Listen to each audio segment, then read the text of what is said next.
tardes a todos, muchas gracias por vuestra asistencia.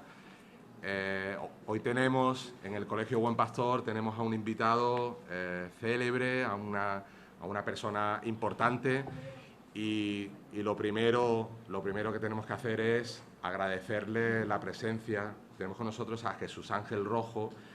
Él es periodista, él es historiador, es abogado, es una persona muy polifacética y bueno, ha hecho, digamos, el gran esfuerzo él con su equipo de desplazarse desde Madrid hasta aquí para regalarnos esta conferencia y este rato. Así que, bueno, lo mínimo, el mínimo gesto de gratitud por nuestra parte sería escucharlo con toda la atención del mundo, porque nos va a hablar de cosas muy interesantes, y tratarlo con todo con todo el respeto que se merecen los invitados dignos. Como estaba hablando, bueno, es una persona extremadamente inquieta, polifacética, muy relacionada con los medios de comunicación. Es el director de un grupo comunicativo en Madrid, que es El Distrito, y además es autor de varios libros. Los últimos de ellos son bestsellers, son libros que han tenido gran repercusión en los medios en toda España. Algunos de vosotros lo habréis podido ver seguramente en la televisión, en alguna de las televisiones,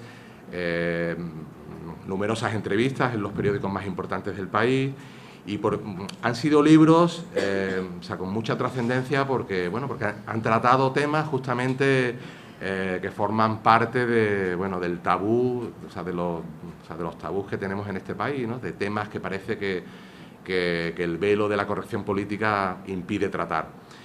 Y bueno, el último de su libro, que tenemos aquí, del que él nos hablará largo y tendido, que son Los Invencibles de América, trata justamente sobre, es una desmitificación de la leyenda negra.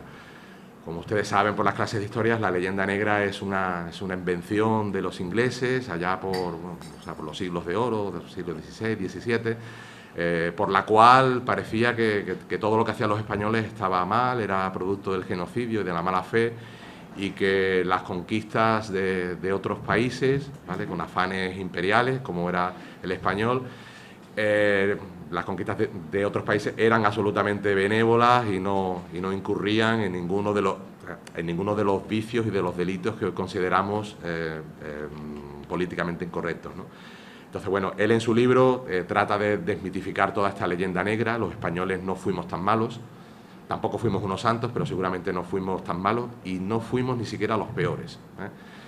Entonces, todo esto que hoy en día, en estos tiempos en los que vivimos, en los que parece que hay que pedir permiso para decir que uno es español, o en los que parece que decir español es signo de signos, de posiciones políticas como la extrema derecha, él, Jesús Ángel, se ha atrevido a decir sin ningún tipo de complejos, y con toda naturalidad, que la historia de España no fue tan negra como la han pintado y que muy probablemente hay muchos episodios en ella de los que nos podemos sentir orgullosos.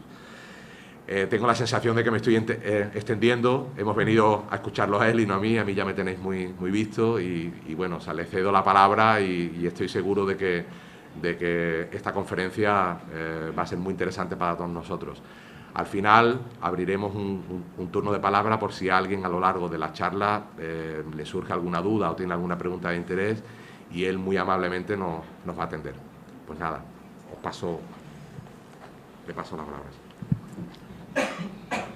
Bueno, buenas tardes a todos, un placer estar aquí en Sevilla con vosotros.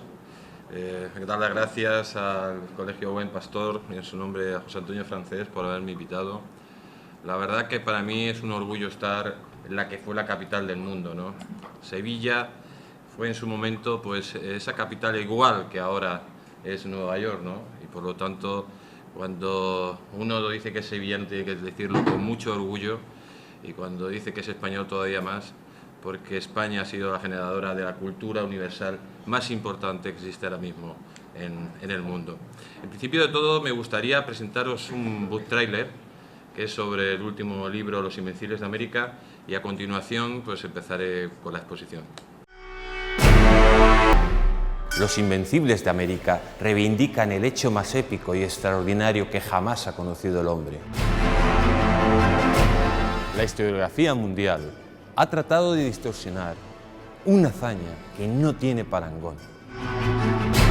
España ha consentido que una falsa leyenda negra le ponga de rodillas ante el mundo. Descubre a hombres hechos de otra pasta, que lucharon contra el infortunio demostrando una voluntad de hierro. ¿Por qué nos avergonzamos de ser herederos de las más fascinantes y valientes hazañas que ha registrado la historia? Desvelaremos, país por país, a los padres de América. Queremos que se haga justicia, porque España es la madre de América.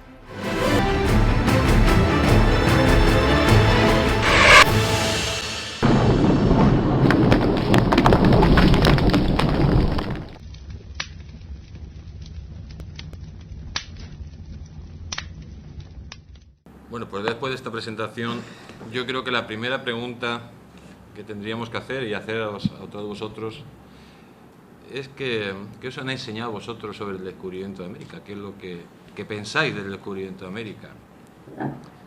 Bueno, imagino, aquí tenemos personas en primera fila. Por ejemplo, ¿tú qué opinas del descubrimiento de América? No pasa nada, cuéntame. De lo que hemos dado. Sí, ¿eh? Que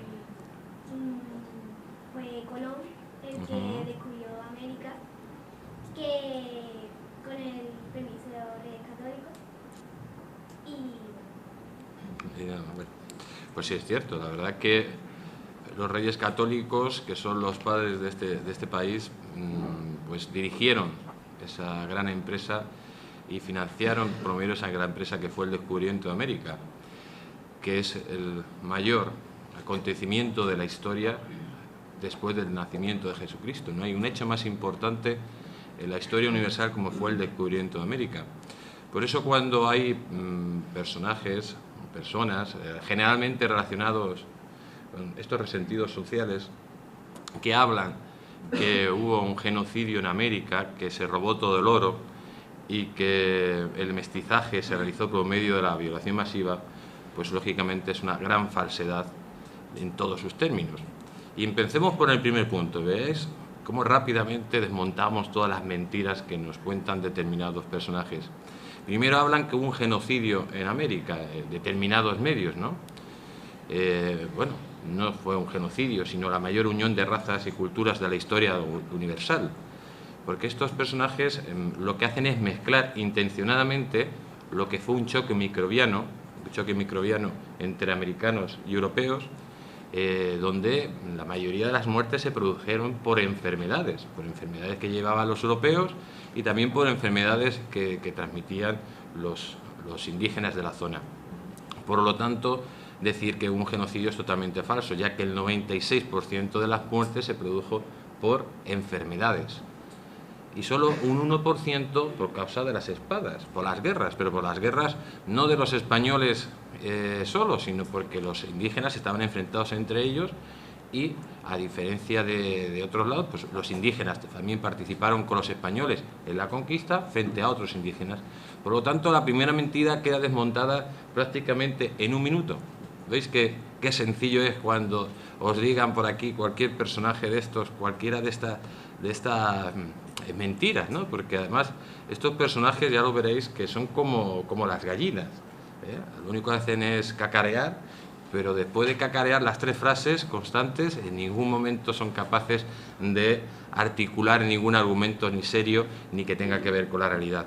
El siguiente argumento que dicen es que España robó todo el oro y toda la plata de América. ¿Cuántos de vosotros habéis oído eso? Seguramente que muchos, ¿no? Que nos llevamos todo el oro, toda la plata de América y que dejamos sin futuro a nuestros países hermanos. Pues mirad qué gran mentira, porque de América solo venía, y concretamente aquí, a Sevilla, cuando llegaban los barcos, venían los barcos, porque aquí estaba la casa de contratación en su momento, en América, y lo único que venía de América era el 20%, que era el quinto real. O sea, del 100% que es del oro y la plata y las perlas y las joyas que se podían extraer de allí, pues solo venía el 20%. Y esto supone que en un solo año actualmente México es capaz de extraer más oro y más plata que España en 300 años en toda Hispanoamérica. Y vosotros diréis, ¿y por qué cuentan esta mentira? Pues seguramente que habréis oído actualmente una gran mentira de una parte de España, donde hay un nacionalismo que quiere romper el país, que dice que España nos roba. Los habéis oído seguramente, no lo habéis oído los telediarios, ahí en Cataluña, que dicen unos señores que se han inventado la historia que España les roba. Totalmente falso, ¿no? Pues lo mismo aquí. Señores y señoritas, en Hispanoamérica ahora mismo hay ciudades que son patrimonio de la humanidad, como Cartagena de Indias, como La Habana. Son ejemplos de lo que dejó España allí. Obras arquitectónicas increíbles. Por ejemplo, en San Miguel el Grande, en México, hay 400 templos religiosos hechos por los españoles. Hay hospitales, carreteras. Eran incluso más rico la Ciudad de México, más rico lo que era Hispanoamérica con la presencia española que la propia España. De hecho, Distrito Federal, el actual Distrito Federal, era el distrito, o sea, la ciudad más rica del mundo, más rica que Londres, que París, que Madrid, llegando a tener hasta 15.000 coches de caballos en aquella época, ¿no?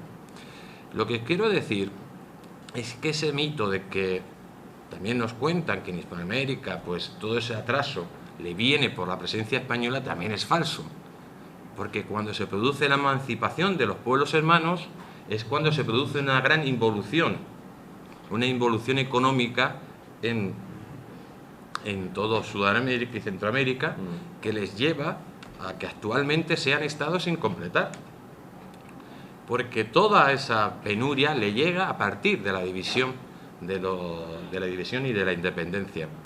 Porque ¿quién le interesaba la independencia en Hispanoamérica?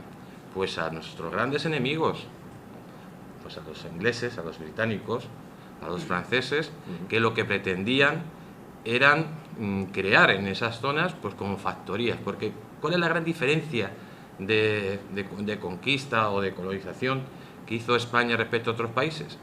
Pues que el Reino Unido, donde llegaba, consideraba esos territorios como una factoría, donde sacaba todo y no daba nada. Y a diferencia de España, donde tenía en cuenta tanto al indio, al indígena y al mestizo, ellos llegaban allí, exterminaban todo lo que había e imponían su sociedad íntegra, sin ningún tipo de mestizaje y teniendo en cuenta las otras culturas.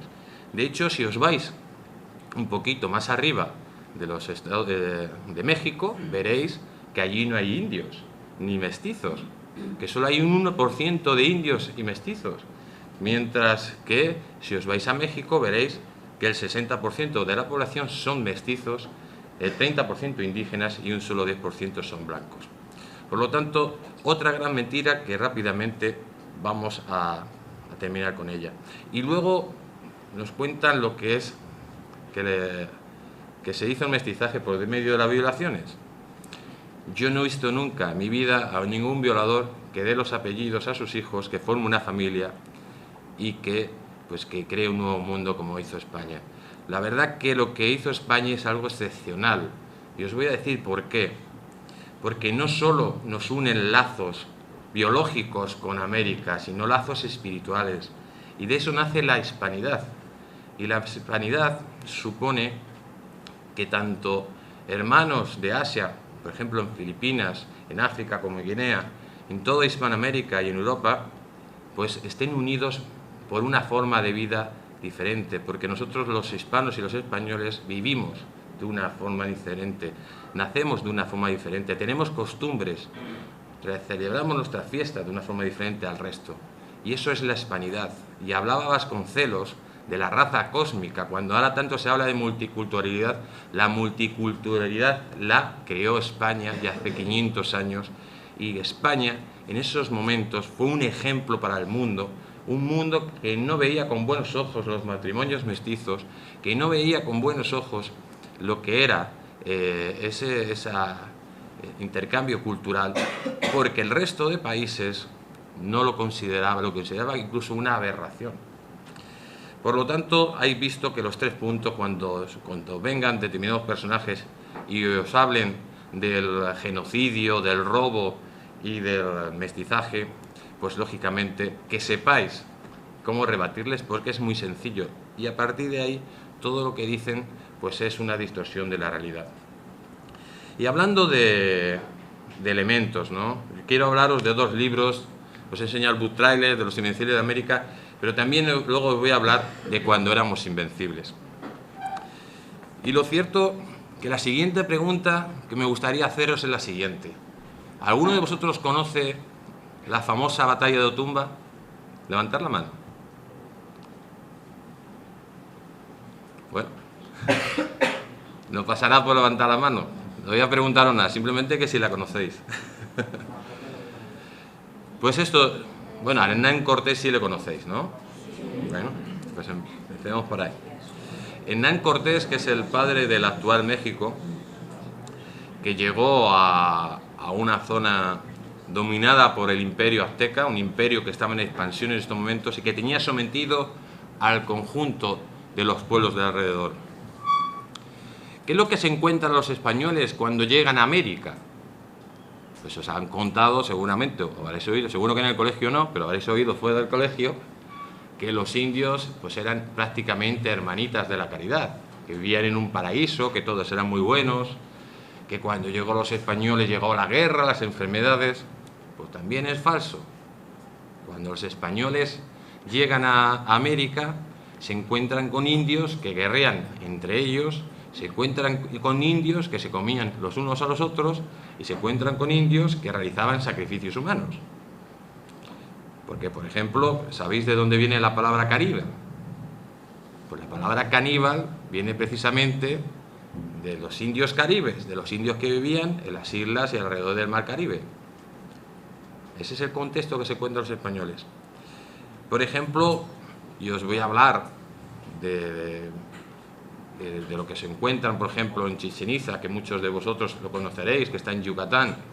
Cuando llegan los españoles y llegan a ese complejo, que la verdad que es una obra arquitectónica espectacular, pues se encuentran un parque de atracciones del horror y de la sangre, ¿no? Ahí se encuentran con el cenote sagrado, donde sacrificaban a niños entre 3 y 11 años. O, por ejemplo, cuando llegan los españoles se encuentran la explanada de los cráneos, donde se quedan sorprendidos esos guerreros tan duros que eran en esos momentos los españoles, cuando ven miles de cráneos clavados en el suelo. Porque ellos consideraban, ellos hacían, sus dioses eran dioses de sangre y de guerra, ¿no? Y os voy a poner un ejemplo. Los mayas, que eran los menos malos, estos eran los menos malos, pues por ejemplo, cuando el sumo sacerdote pues convocaba a todo el pueblo, le decía, teníamos que hacer sacrificios para que haya buenas cosechas, para que nos vaya bien en la vida. ¿Y qué es lo que sucedía cuando no había buenas cosechas, no había buenas lluvias? El sumo sacerdote, ¿os imagináis que pedía perdón a los ciudadanos que estaban allí? No, decía, como no hemos hecho suficientes sacrificios humanos, tenemos que hacer más sacrificios humanos para que haya lluvias y buenas cosechas. Eso es un poco donde nos encontramos. Pues Hernán Cortés, cuando llega a México, se encuentra con los aztecas, un pueblo muy belicoso, guerrero, antropófago, pues es un pueblo caníbal, ¿no? De hecho, se comían y sacrificaban entre 250.000 personas al año, según datos de fuentes indigenistas.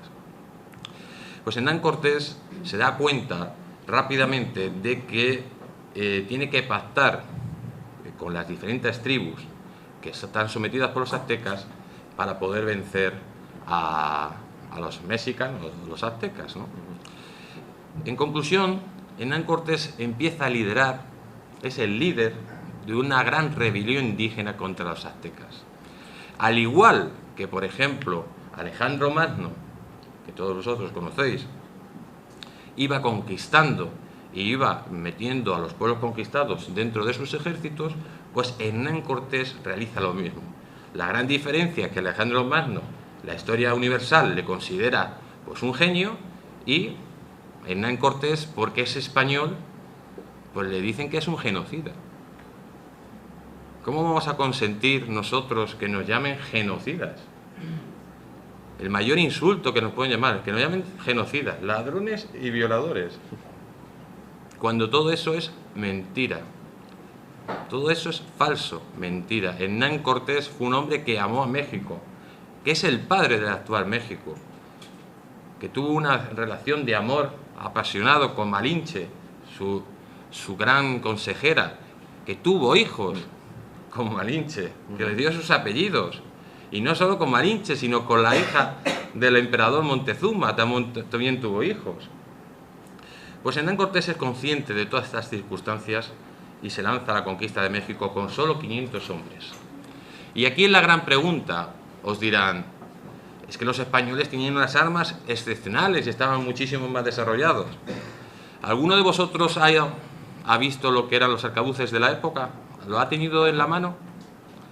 Pues para que os deis cuenta, un arcabuz de la época, si tenía suerte de que te funcionara, pues se tardaba casi 5 minutos en recargar. Fijaros el tiempo entre que cargas y descargas todas las flechas que te podían dar, ¿no? Lo cierto es que los españoles sí que tenían dos ventajas muy importantes. Una era los caballos, cosa que desconocían los aztecas, y los perros. Y también todo esto coincide con el regreso, ¿no?, de un dios. Los aztecas creían que Hernán Cortés representaba a un dios que según las profecías iba a regresar. Pues su encuentro con Montezuma, por cierto, el epílogo del libro está escrito por el duque de Montezuma, que es descendiente directo del emperador Montezuma, y además es español, duque, y defiende y nos habla claramente de que todo lo que cuenta la leyenda negra es falso. Le recibe en un principio con los brazos abiertos. ¿Cuál es la intención de Montezuma? Pues tener concentrados a los españoles en Tenochtitlán para saber exactamente si eran dioses o no y posteriormente matarlos. Esa simplemente lo que él tenía miedo, primero saber si eran dioses o no.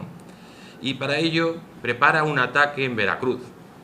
Un ataque sorpresa en Veracruz que, bueno, son sorprendidos la guarnición española.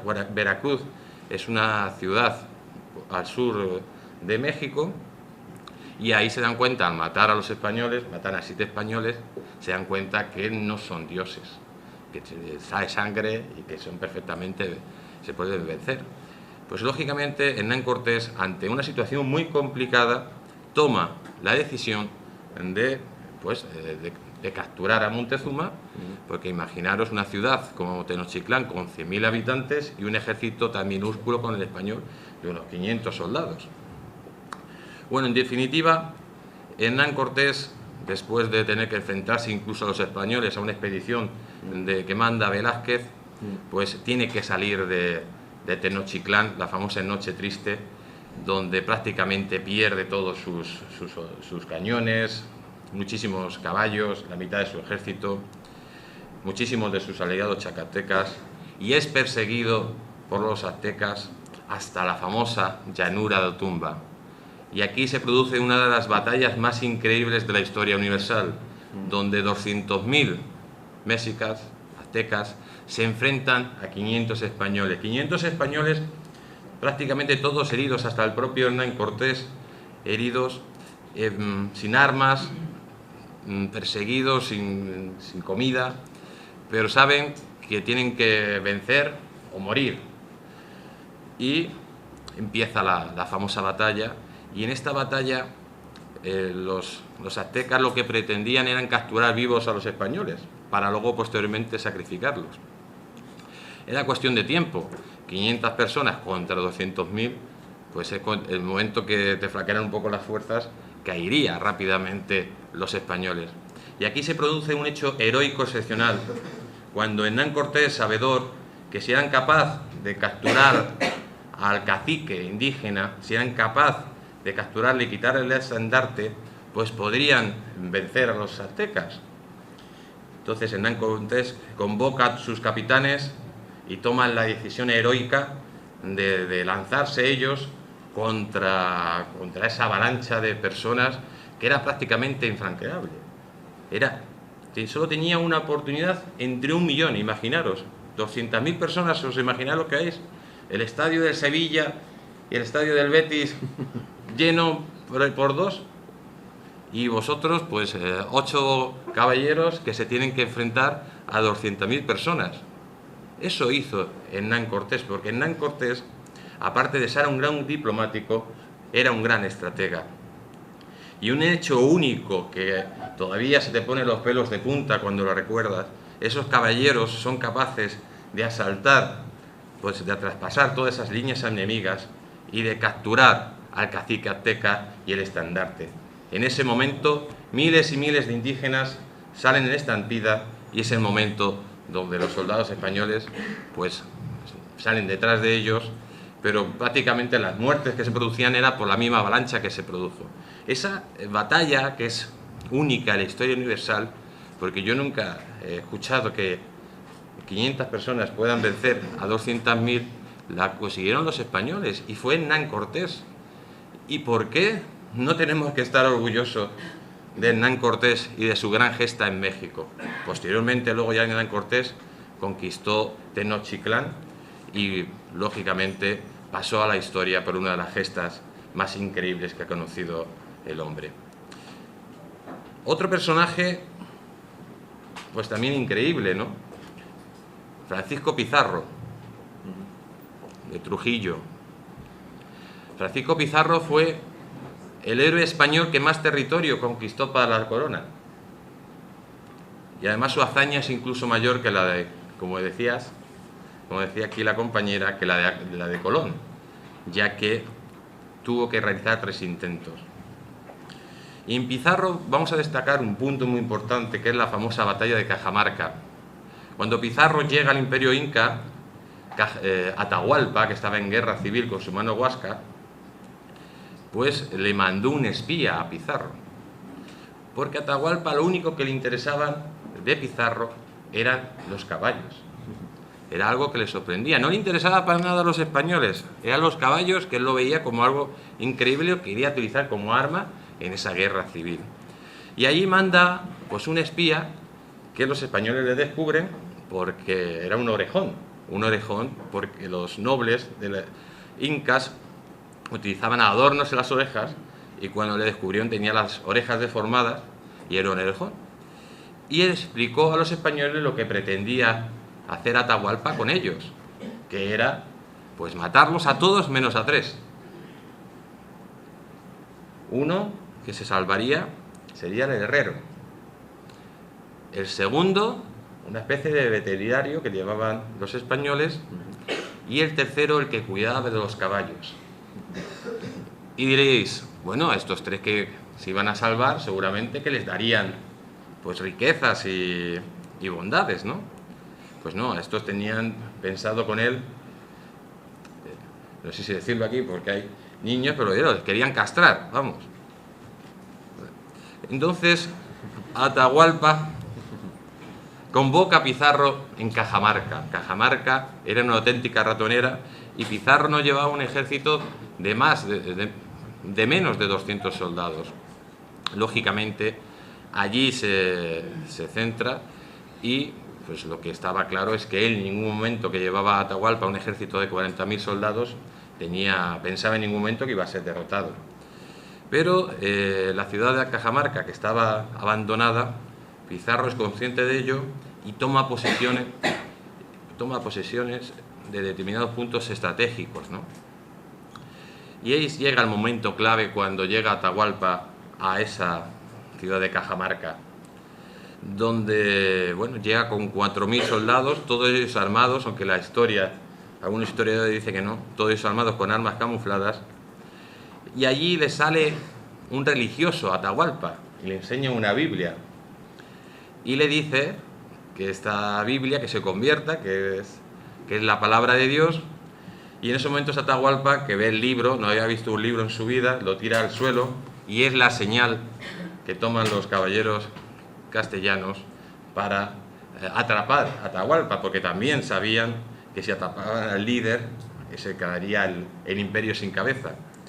Y ahí saltan los caballeros entre miles de soldados incas, y en ese momento es cuando Pizarro captura a Atahualpa, le coge del brazo y le dice Santiago, que era la palabra que se decía la época de la Reconquista, ¿no? Luego se produce el famoso hecho de la habitación de oro y plata. Se pidió un rescate millonario por Atahualpa, donde le llenaron una habitación de oro y plata. Y aquí se produce un hecho, pues, que algunos historiadores dicen que es muy polémico, porque posteriormente Atahualpa no fue rescatado, pero lógicamente que no fuera rescatado, era la vida de Pizarro y hombres o nada, era la vida o muerte. Y ahí se produce Atahualpa y Pizarro, que se llevaban muy bien, incluso Pizarro quiso salvar la vida, pero ustedes imagínense que aquí somos aproximadamente de ejército de Pizarro, no tenía más, que hay 150 personas aproximadamente, y allá abajo, allá afuera, nos esperan 40.000 guerreros, incas. Y estamos aquí hablando, debatiendo, ¿qué hacemos con Atahualpa? ¿Lo soltamos? No lo soltamos. Si lo soltamos, morimos.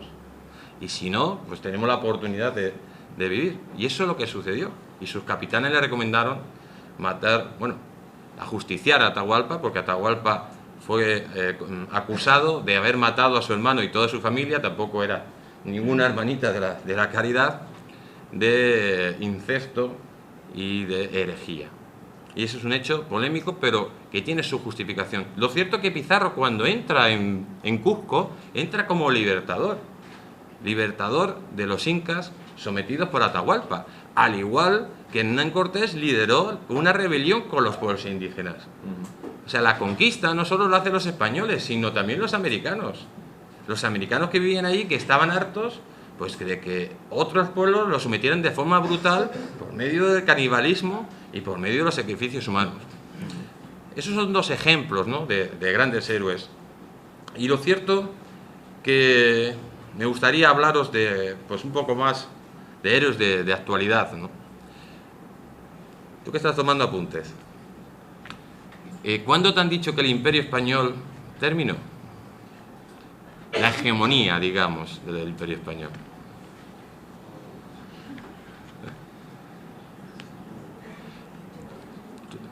Imagino que eso te habéis enseñado. 1892. No, bueno. La generación del 98. Bueno. La pérdida de Cuba.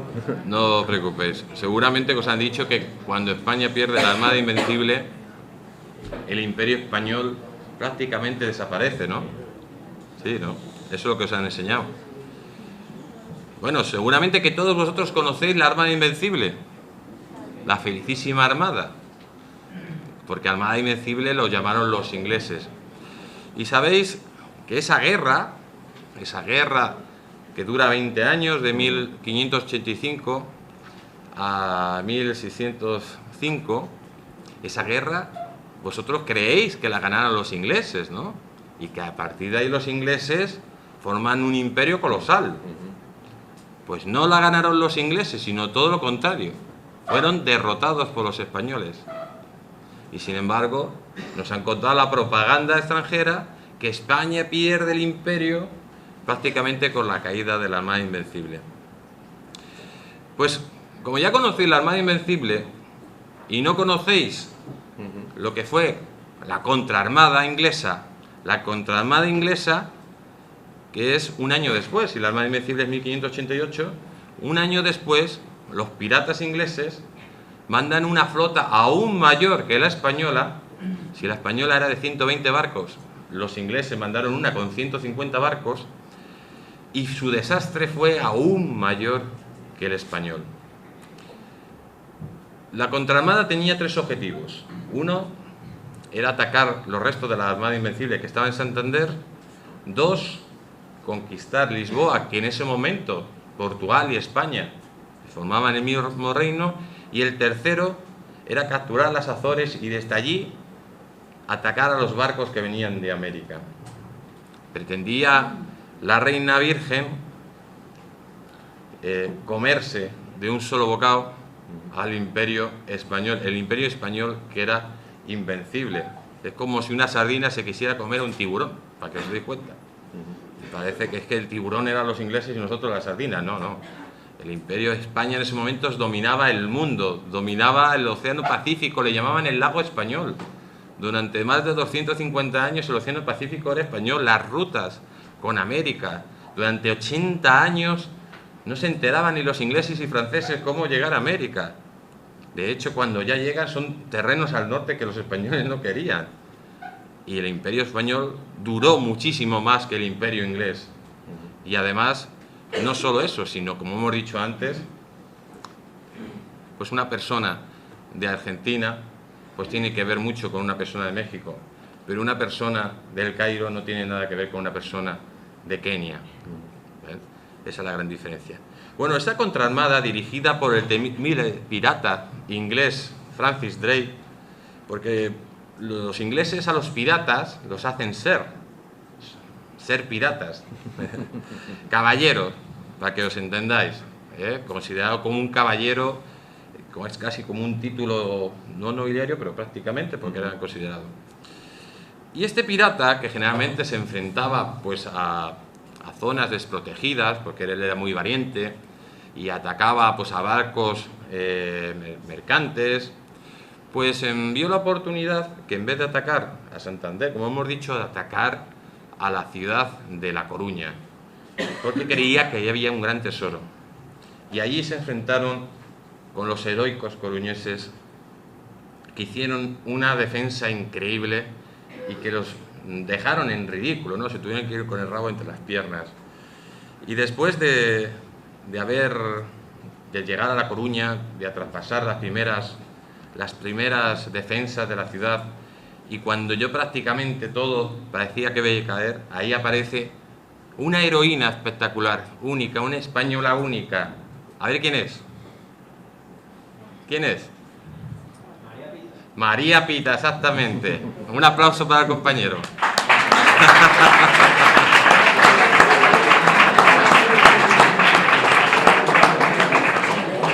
Pues ahí estaba María Pita, que habían matado a su marido, y cuando un alférez inglés iba a atravesar ya la muralla y prácticamente que la ciudad cayera, ella cogió una lanza y atravesó a ese alférez, y ese fue el momento donde se cayeron todos los ejércitos ingleses y tuvieron que salir de La Coruña.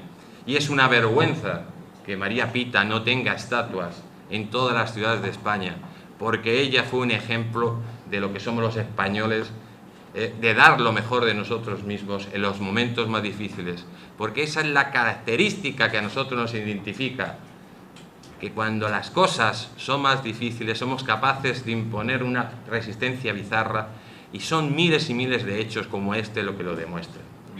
Después del desastre que hubo en La Coruña por parte de los ingleses, su segundo objetivo era atacar Lisboa.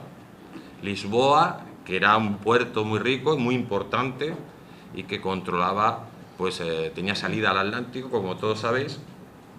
Y aquí pues los ingleses pretendían que los portugueses se levantaran a medida que iban avanzando, cosa que nunca sucedió. Y porque Drake llevaba la armada y Norris era el general de tierra. Y fue tal escabechina la que se hicieron contra los ingleses, que todavía sueñan y hablaban con terror cuando se hablaba de las famosas camisadas. Las camisadas eran ataques de comando que hacían los españoles por la noche, donde todos iban vestidos de blanco para identificarse, y hacían estragos en el ejército enemigo.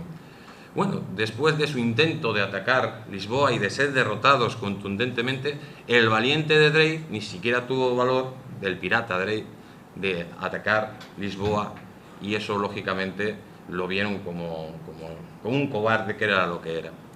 El segundo intento, lo último que le faltaba ya era atacar las Azores.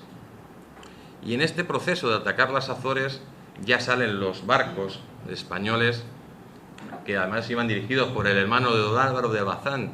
Don Álvaro de Bazán es un marino invencible, que nunca perdió una batalla, y justo un año antes había muerto, y en este caso los dirigía a esos barcos los españoles. Y se fueron capturando uno a uno, iban capturando a los barcos ingleses uno a uno, hasta que llegaron a las Azores, y ahí fueron totalmente repelidos, ¿no? En conclusión, el desastre que se produjo de las tropas inglesas fue brutal. El 75% de la marinería no llegó a puerto. Al pirata Drake lo querían ahorcar por traidor. Y sin embargo, la reina Isabel, la reina mala, porque la buena es la reina Isabel de España, la reina Isabel de Castilla, Isabel de Inglaterra, la reina mala, pues tapó todo lo que pudo ese desastre.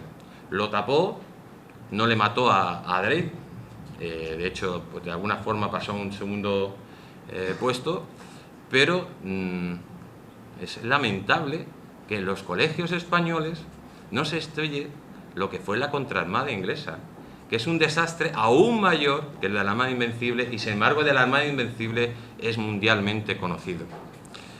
Pero bueno, como ya sabéis lo que es la contraarmada, cuando os hablen de la Armada Invencible ya podéis contestar a esas personas que desgraciadamente no conocen la historia de España. Bueno, os voy a hablar de otro gran héroe, que ese seguro que tenéis que conocerlo un poco más, que es Blas de Lezo, lo conocéis, ¿no? Bueno. Aparte, en el colegio tenemos 4 personajes míticos: el Cid, Santa Cruz y Rufina por Sevilla, Blas de Lezo y San Fernando. San Fernando. Vale. O sea, pero Blas de Lezo es un... Pues cuando éramos invencibles, el epílogo del libro está escrito por el descendiente primogénito de don Blas de Lezo. Don Blas de Lezo, que fue capaz de vencer a los ingleses con solo 6 navíos. 6 navíos contra 195 navíos ingleses. Porque ¿qué pretendían los ingleses? Los ingleses pretendían descabezar el imperio español. Sabían que atacando Cartagena de Indias, si se tomaba Cartagena de Indias, desaparecería el imperio español porque iría cayendo como fichas de dominó. Y aquí se encontraron con un héroe de película, alguien excepcional que tampoco ha perdido ninguna batalla. Sin embargo, veis a Nelson, ¿no? Conocéis a Nelson, el héroe de Trafalgar, que tiene pues una estatua impresionante en Londres, pero sin embargo Nelson fue derrotado en Tenerife por el general Gutiérrez y los españoles le perdonaron la vida, perdió ahí su brazo y todo. Pero Blas de Lezo sí que fue invencible, igual que don Álvaro de Bazán, porque nosotros sí que tenemos marinos invencibles, que desgraciadamente no conocemos. En definitiva, Blas de Lezo se enfrentaba a una gran disyuntiva. Había tenido una gran epidemia que había dejado sus fuerzas muy reducidas y sabía que solo tenía una ocasión para vencer. Y eso solo lo podía conseguir resistiendo lo máximo posible, de tal forma que los ingleses pues que cada vez se fueran desgastando más y que las enfermedades y la falta de avituallamientos pues fuera mermando a las diferentes tropas. Los británicos van rompiendo las diferentes defensas españolas hasta que ya solo queda el famoso fuerte de San Felipe de Barajas. Y allí se produce un gran hecho, un hecho espectacular, porque seguramente que todos vosotros conocéis a los 300, ¿no? Que han hecho las películas, muy bien, pero es que ahí hay otros 300 que hicieron algo excepcional. En ese castillo que estaba siendo asaltado, que era la última defensa que le quedaba a los españoles antes de que los ingleses tomaran Cartagena de Indias, se produce un hecho excepcional. Cuando 300 soldados españoles, después de encomendarse a Dios, salen por ese fuerte con bayoneta calada, con cuchillos, con espadas. Y ¿habéis visto la serie de Asterix y Obelix? Cuando salen los galos contra los romanos, cómo cogen y rompen las líneas romanas, pues así rompieron las líneas británicas. Eran 300 que se enfrentaban prácticamente contra 15.000 ingleses. Y era tal la desesperación de los ingleses que salieron todos huyendo como pudieron de allí. Lo cierto que la defensa de Blas de Lezo pasará a la historia porque gracias a él el imperio español duró 300 años más.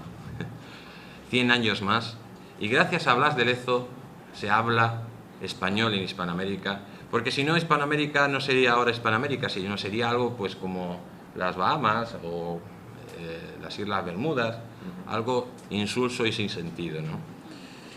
Y ya para terminar, y si queréis hacer alguna pregunta más, pues me gustaría destacaros que no solo hay un Hernán Cortés, un Pizarro, un Blas de Lezo, una contraarmada, hay muchísimos héroes españoles, como el general Gálvez, héroe de la independencia de los Estados Unidos, que prácticamente aquí tampoco se conoce, o como el Marqués de las Victorias, que con una flota muy inferior venció a los ingleses en la famosa batalla de Tolón, o el gran capitán.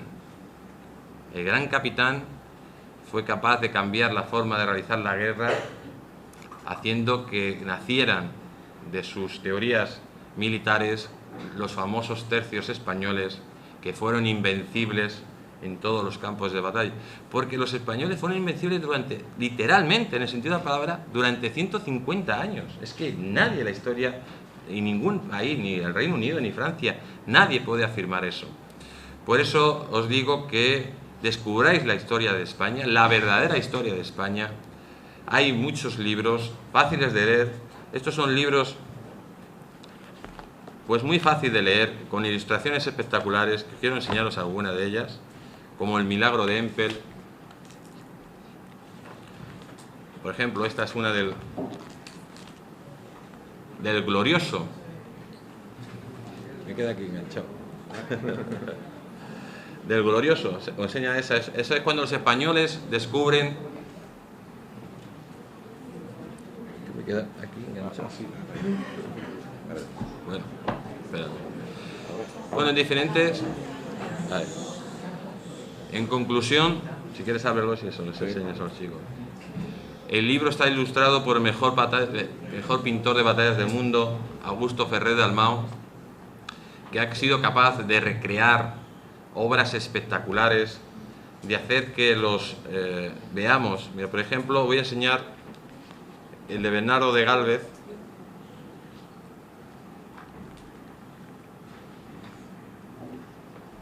Son espectaculares. Mirad este. Ya, levántame si quieres. Ese es Bernardo de Gálvez en la batalla de Pensacola, donde venció a los ingleses y los expulsó de la Florida. Porque gracias a Bernardo de Gálvez los Estados Unidos se pudieron independizar, gracias a Bernardo de Gálvez y a los españoles.